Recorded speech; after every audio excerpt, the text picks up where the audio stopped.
Hello Libra, welcome to your reading for May. This is for Libra, Sun, Moon, Rising and Venus. Please make sure you check all your placements to get a clear picture of what's going on for you at this time. As always, this is a general reading. It may or may not resonate for all of you. Please take the bits that do resonate and leave the rest behind for somebody else. Alright Libra, if this reading does indeed resonate with you, then any interaction with it, whether it's a like or a comment or a subscribe, will not only help my channel grow, it's going to add your energy to the collective pool and just make it easier for me to read for everyone just a little bit better. Alright, I am primarily a love reader. That's what I'm going to focus on. If anything else pops up, I will address it, of course. We will start off with some oracle cards and move on to a freestyle tarot spread. Towards the end, I will pull a card from the universe, so make sure you stick around for that. Alright, we have Speak Your World into Being, first quarter moon in Gemini. Interesting. Why? Because Mercury, the planet of speaking and communication, is retrograde as we speak. Up till the 14th or the 15th of May, and then it's gonna have a post shadow period before it's finally free to go. But speaking your world into being does not talk so much about communication with the outside world than communication with yourself and communication with the universe. This is you being the creator of your own reality. Now, manifestation right now can be riddled with hiccups because we are in the middle of eclipse season. And the energy, as we know, during eclipse season is very volatile, which is why they say if you're into crystals and you're into manifestation and rituals, you should avoid doing them around the eclipses. Now, the next one we have coming up is on the 5th of May. It is a total full moon lunar eclipse in Scorpio. So take a little bit of a backseat when it comes to manifestation, right?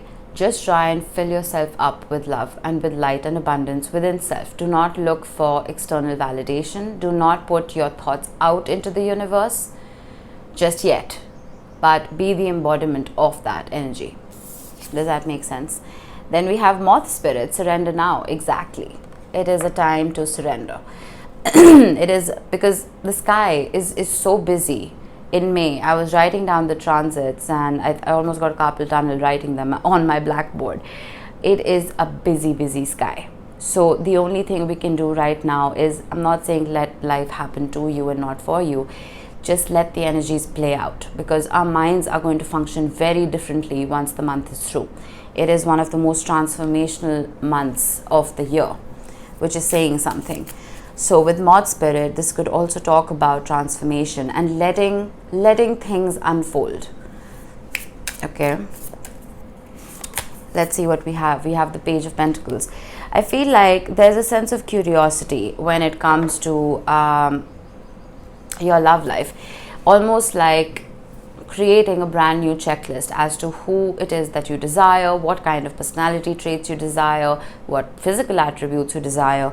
But with the Page of Pentacles, I'm more so getting you not being in a rush, right? You taking your own sweet time to understand the dynamics of relationships and seeing if you want to get into one or not. Then we have the Seven of Cups. Now, this card is so common in Libra readings because, correct me if I'm wrong, but most of the Librans I know are very magnetic. You're ruled by Venus, right? And it's natural for people to be drawn to you like moths to a flame. So a lot of you usually have a lot of options, which can leave you at a crossroads. So, which is why you're probably learning, trying to understand what kind of partner you desire in your life and, what you need to turn a blind eye towards. The Ten of Swords. I feel like this curiosity has stemmed from a bitter ending. You may have gone through something very difficult in a previous partnership, in a previous relationship, which is why now you're almost taking baby steps. You're very careful.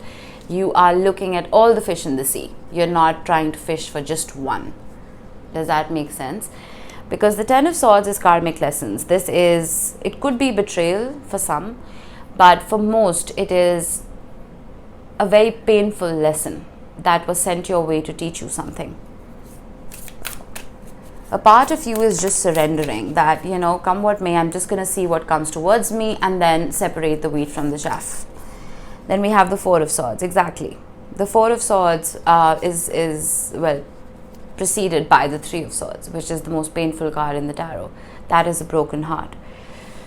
So that is what you are learning. Firstly, how to heal that broken heart, and secondly, how to enter into a partnership and prevent this pain from happening all over again.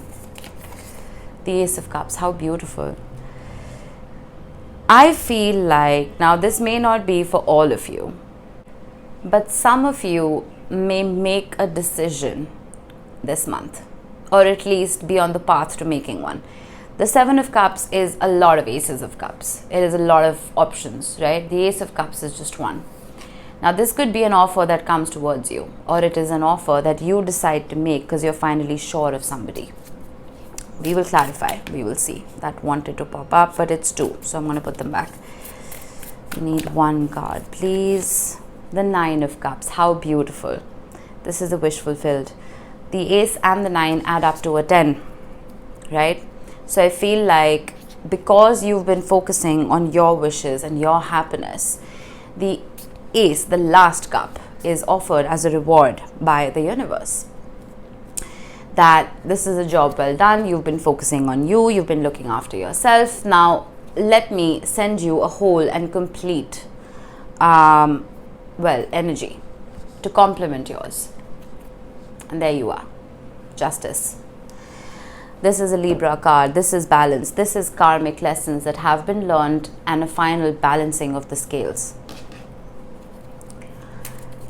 All the work that you have put into yourself is going to be rewarded.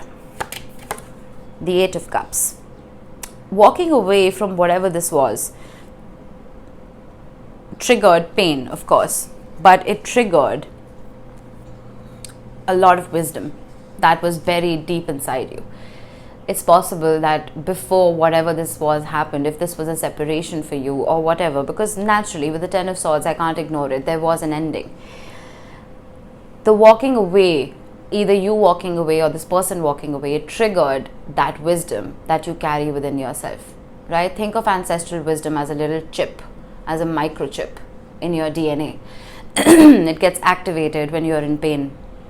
It's like a survival mode kicks in, right? Your body knows exactly how to deal with that pain. And when that pain is triggered and when that wisdom is triggered, you almost become a guidebook for other people, not just for other people, but for yourself. And a part of you doesn't even realize where this wisdom is coming from, but it's coming from your DNA. It's like a self-preservation of sorts kicks in. And that triggers us to, love ourselves, to understand our self-worth, to nurture the relationship that we have with ourselves before anything else. The Seven of Cups with the Five of Wands. I feel like there are too many people around you, too many opinions around you, too many cooks in the kitchen, Libra. This is the time where you need to find that taproot, right? That one root that goes down deep into the earth and sucks up water for the tree. Who or what is that one taproot? Ignore the other roots for now. There is one either lesson, person, situation or truth within you that will keep you grounded and centered. Because with the Five of Wands and the Seven of Cups, this is a lot of voices muddling yours, a lot of truths muddling yours. What is your truth? Ask yourself that. The Nine of Cups is just for you. This is your happiness. It doesn't matter what other people expect or want. The Ten of Swords with the Empress. Yeah, this triggered growth more than anything else. It triggered growth.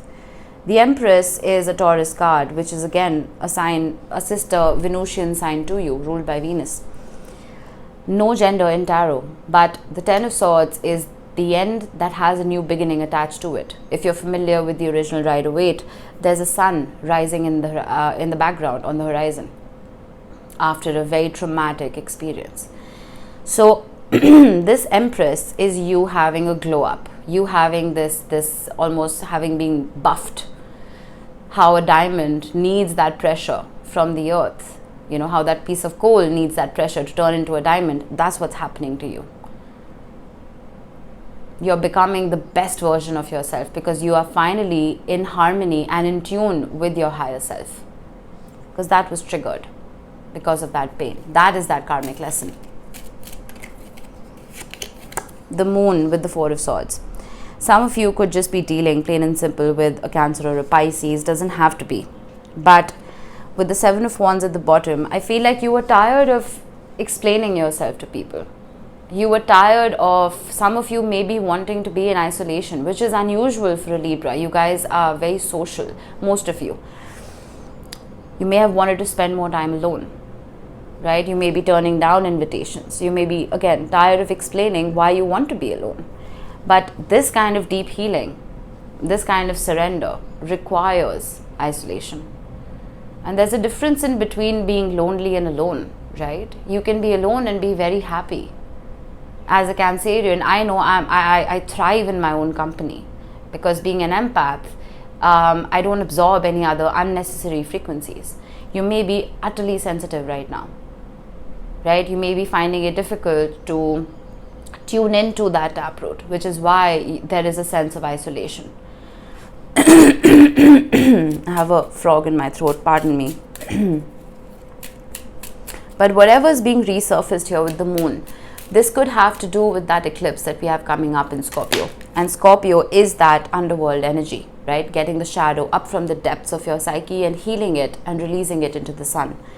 We have the Five of Cups with the Ace of Cups. Speak your world into being, Libra. If you operate from this place of lack, from this place of loss and pain that you experienced, you're going to attract more of it. Then this Ace of Cups is going to be a toxic Ace of Cups that's just going to carry the same heartache that it did previously. But if you remove this Five of Cups energy, this sadness and apathy from your existence, I'm not saying disregard your feelings. Feel them. Have that catharsis, right? Purge. Cleanse all of it out. Have a good hearty cry. But don't sit in it, because it can get very easy for us to, well, become comfortable in our discomfort.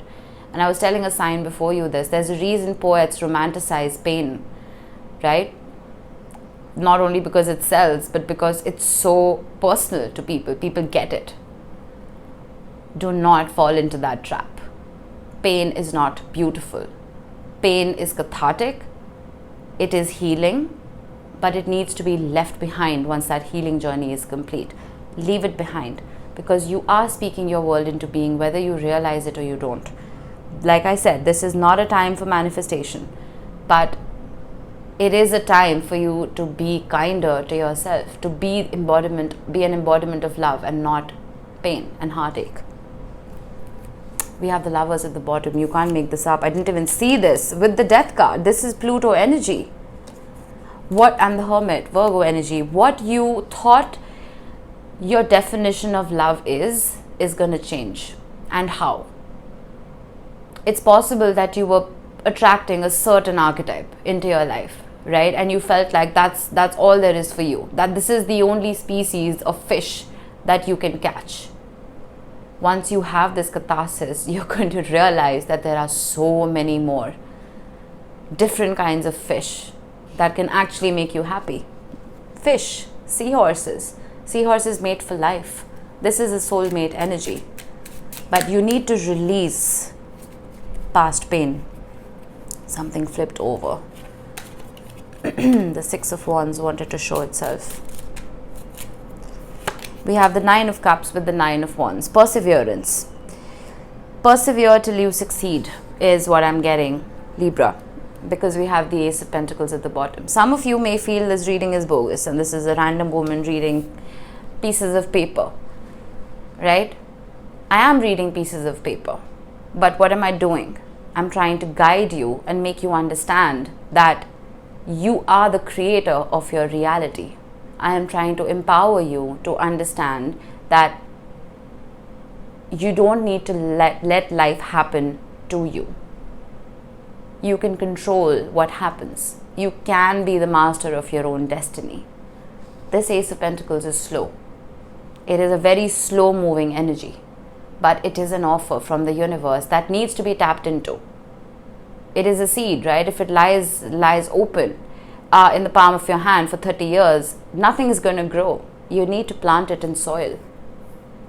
But at the same time, you need to make sure that that soil is not toxic. It is fertile and conducive to the seed's growth. This opportunity is coming towards you. This could be a love offer, it could be a commitment, it could be a proposal, whatever. It is very stable, it is very grounded. It's not the Ace of Cups, but it has a lot of staying power. Because you've persevered, because you've been looking after yourself, and because you have that one last fight left in you. 2 9s in the tarot, for me, in a spread, represent independence. Not giving a rat's behind about what other people think or feel or expect from you. This is just for self. What you want, what your higher self desires. This glow up, whatever is happening here, this surrender, whatever is happening here, could trigger a return. It is possible if you were dealing with someone who was very in and out, the person who caused you that pain. Or this could just trigger this new species of fish that can truly make you happy.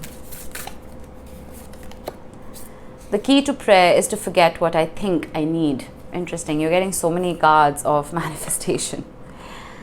As soon as eclipse season is over, just wait till the 5th. After that, the world is your oyster. You could be a manifestation master. The key to prayer, or the key to asking for what you want, is to forget what you think you need. It is a surrender now kind of card. It is a surrender now kind of energy. It's almost like you forget what you need because you tell your mind that you already have it. It's like writing yourself a check of $10,000 that, oh, okay, I already have it, thank you. It is the law of assumption, not the law of manifestation. Alright, so assume that you already have whatever you want and watch it flow into your life. Alright, Libra, that was it. I hope this helped. I will see you in the next one.